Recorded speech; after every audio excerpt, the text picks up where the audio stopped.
My tutorial. I'm here to show you how to export this model into Elements 3D.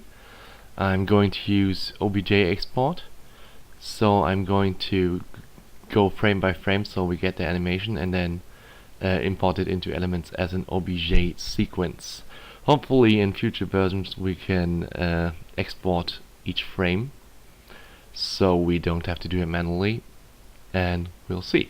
So there are a few things that are good about this, which we will see in a moment. So you will have the model in 3D space with element, and it's easy to animate, so it's very easy to do, and it's definitely better than recording a video inside Modelviewer. So yeah, let's get started. So I'm going to export each frame. First of all, I'm going to go to stop, make sure I'm on frame 0, and I'm going to use the walking animation. So let's see, where is walking? Walk. Okay, press stop again, frame 0. Okay, here's where we start to export. So we're going to go File, Export Model, OBJ,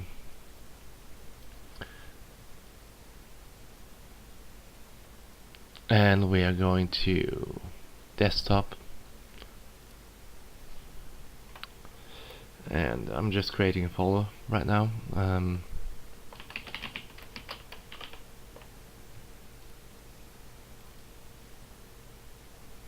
Okay, going to a folder, and then just well, for this tutorial I'm just going to export it as 1.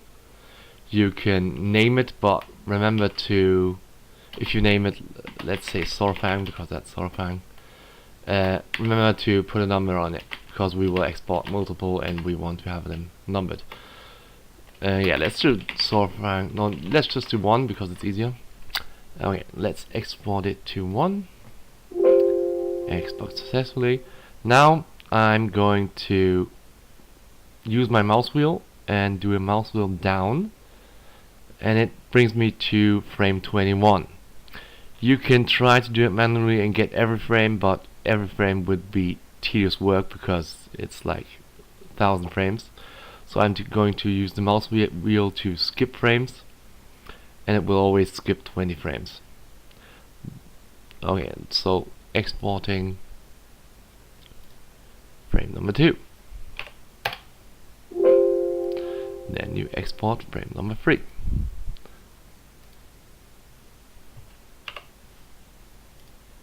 Okay, I'll speed this up and then I'll come back to you when I exported every frame.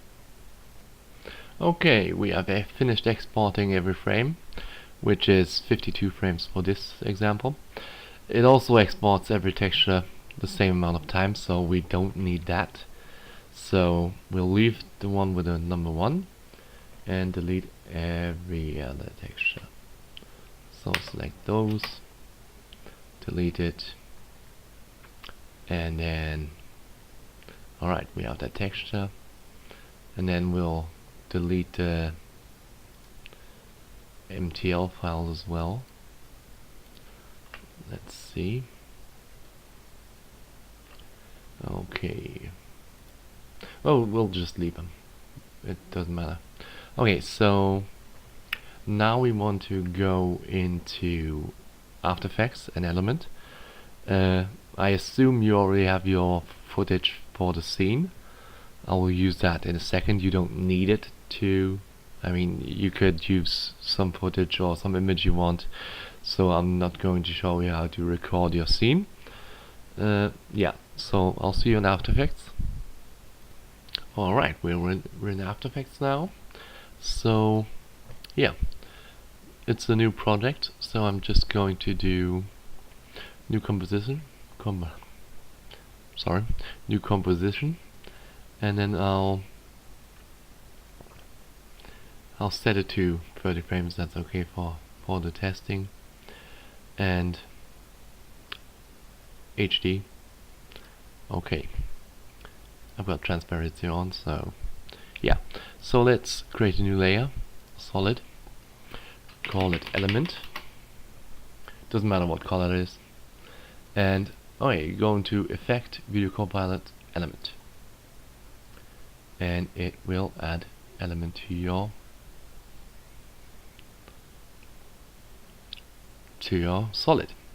Okay, so what we're going to do now is we're going to go into Scene Setup, and I'll show you where you can buy element, so you can do that. So now we are going to File, Import 3D Sequence, and it's here, and we are going to select one. We want to use the standard shader for this example and get the alignment from the model. That works best, and press OK. So it has 52 frames, and the textures are also here, and we're just going to scale it up, pressing R. Oops, I activated grid, it seems. Let's try to get this.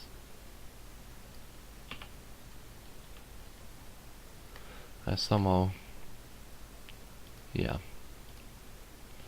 added wireframe.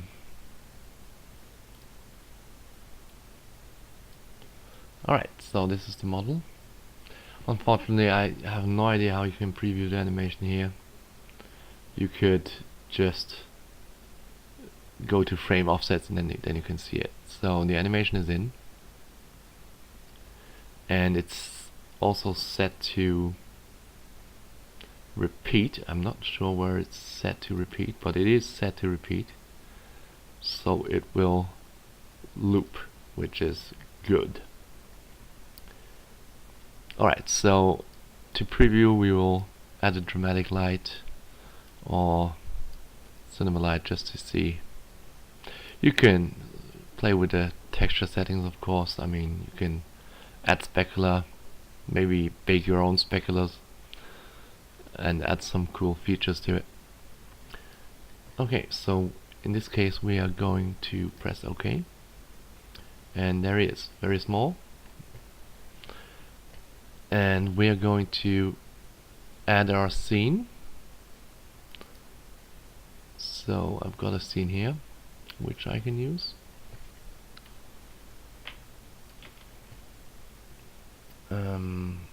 I have to check where the scene begins here.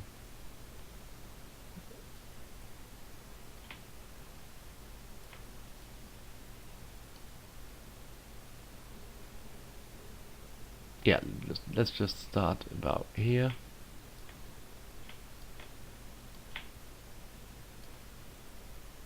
So we have a little turn here, and we're not going too far. We are going to about here. So let's go inside here and do this and do this. Okay, now we have our preview area, and okay, so the next thing to do is track the image. So we're going to Animation, Track Camera, and this will take a while. It will analyze the scene and make a 3D camera, so we actually, it simulates kinda a 3D scene, so I can place him and the placed model will stay at that position even if the camera of the scene rotates around him, so you don't have to manually adjust. I'll show you that in a second. So it takes a while, about 4 minutes. I will pause and see when it's done. Okay, and we're back. So this will happen when it's finished. So it has multiple track marks, and this is good. It has about, in this case, an average error of 0.41 pixels, which is okay. Below 1 is okay. So now we're going to kinda find a good spot where we would place our character. Let's do it here. Looks about straight, and we will press one time, and then we will press right click, and we'll create a null in camera. The null is for the position, and the camera is needed for the animation. So we have our track null. It's a bit it's rotated a bit weird. We want to have the we can just rotate it. We want to rotate this axis, so we want them to walk this way later. So okay, so we have the track null here, and we can scrub through the scene so you can see actually it doesn't look like it, but it sticks where it's supposed to. Everything sticks where it's supposed to. Just lags a bit. Sorry about that. So okay, what we're going to do now is go into element, put it up here, and we are going to go into the group 1 because it's group 1. We are going to go into the group utilities and create a group null. So here's the group null. Now what we want to do is we want to copy the position and rotation from the track null to the group null.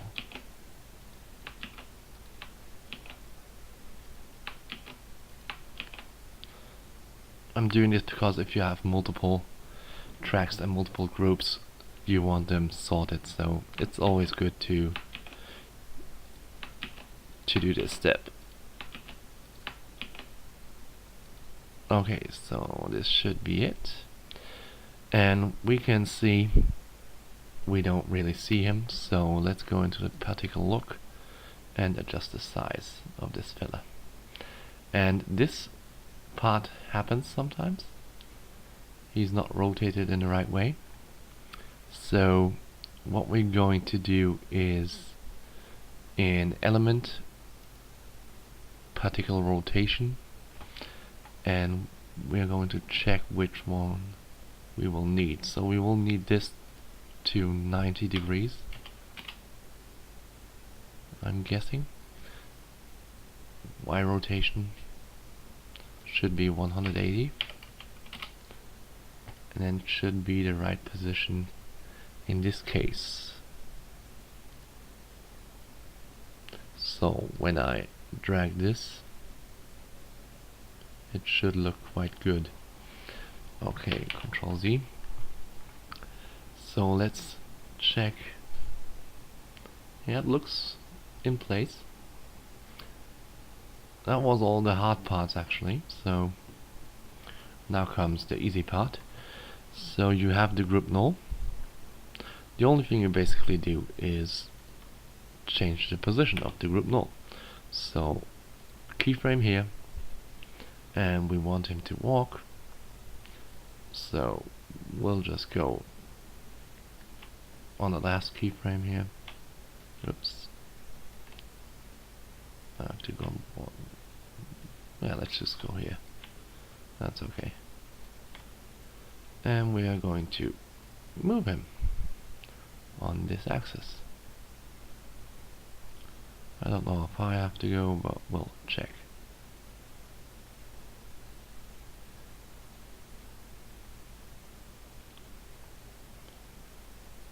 You have to look if the only thing you have to check is if the speed matches how it looks.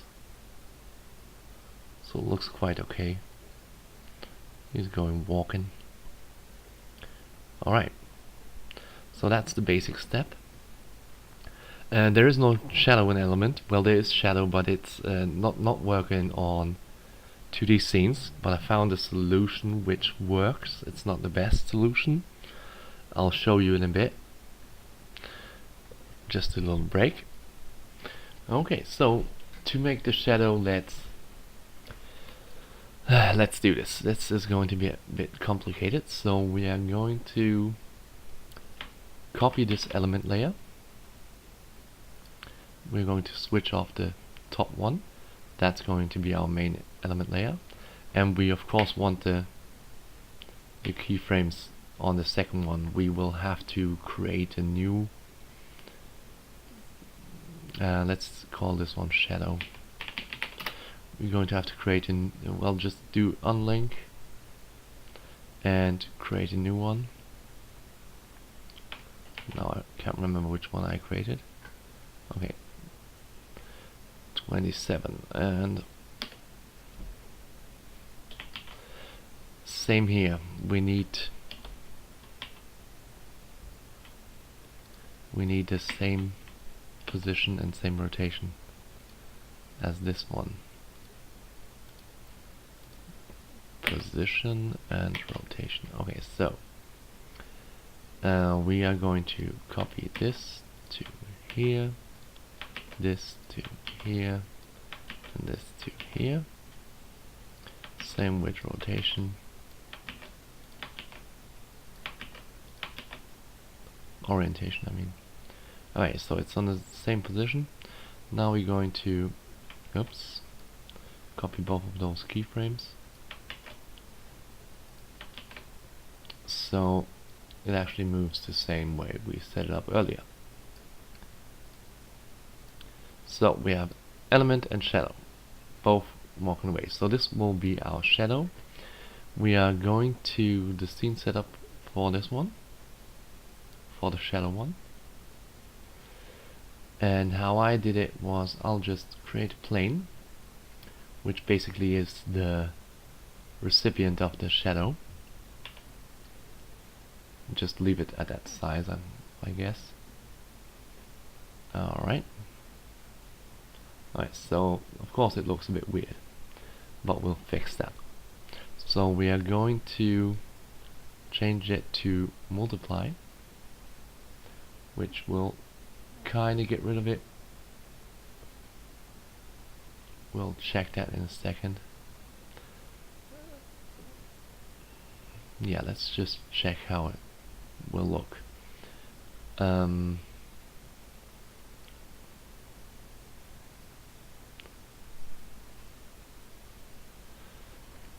We will need a light, so layer, new light, and we want it to be a parallel light in this case. Cast shadows, yes. Shadow darkness, we will check that. Alright, so we will move the light later. What we want now is the shadow layer to go into render settings, shadows, and enable shadow mapping. In this case I want to use shadow mapping. Go to 4K textures for the shadow, and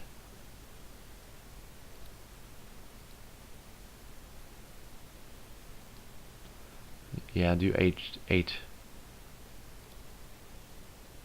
samples, and then yeah, for parallel light put up the shadow samples, and then we'll move the light.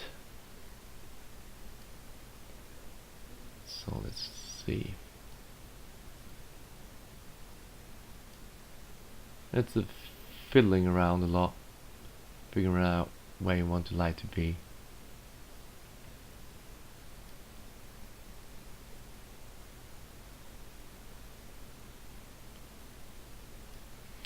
Let's go into the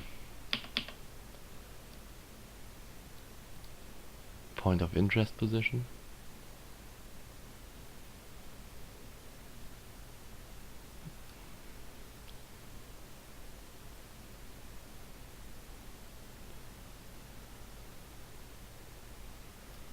It's a bit fiddling around, as I said.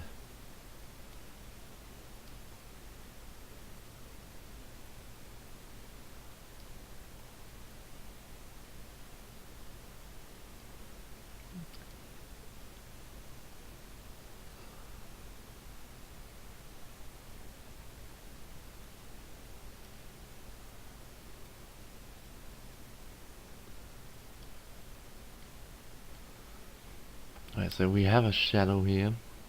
It's not the best shadow. And we also kinda still see the background a bit. Well, in this case we don't see it much. So normally I would just go and put it in a different group and change the opacity, but mostly you just have to figure out how it looks good, and it's currently the only way I know of doing this. Maybe someone knows a better way. I'll add an effect, and I want a little blur on it. Fast blur is okay. That looks good. So don't worry about the guy here, because now if you enable the element 1, it will be behind him. Of course it gets a bit, the edges get blurred a bit, and you can see it. You can fix that by, as I said, making 2 separate groups, and then you can change the transparency, and it kind of works. It's not perfect, but it works. So yeah, let's go into element. Because of the light, we will go into render settings and lighting. Let's add lighting. You can check whatever you want here, and you can do a color correction, which I'm not going to do now because this is not a take away the comp light. And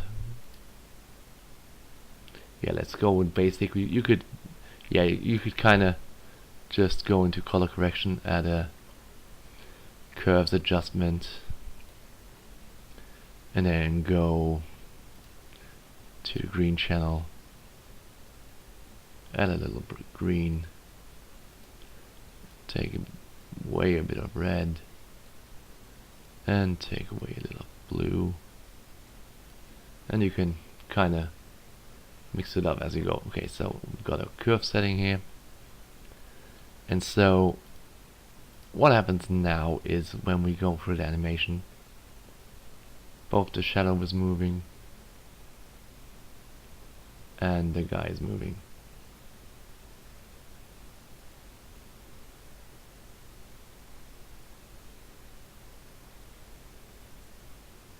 I've got an error here. That's because the light is not moving, and that creates the error. So you probably will have to position it. It's finding the right position for the light. It's nothing more. And once you got that, that will look good. So let's check if we can position the light a bit better. So we can see the position is not good in this case.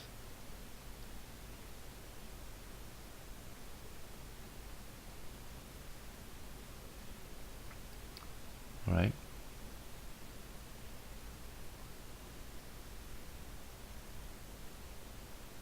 That's better.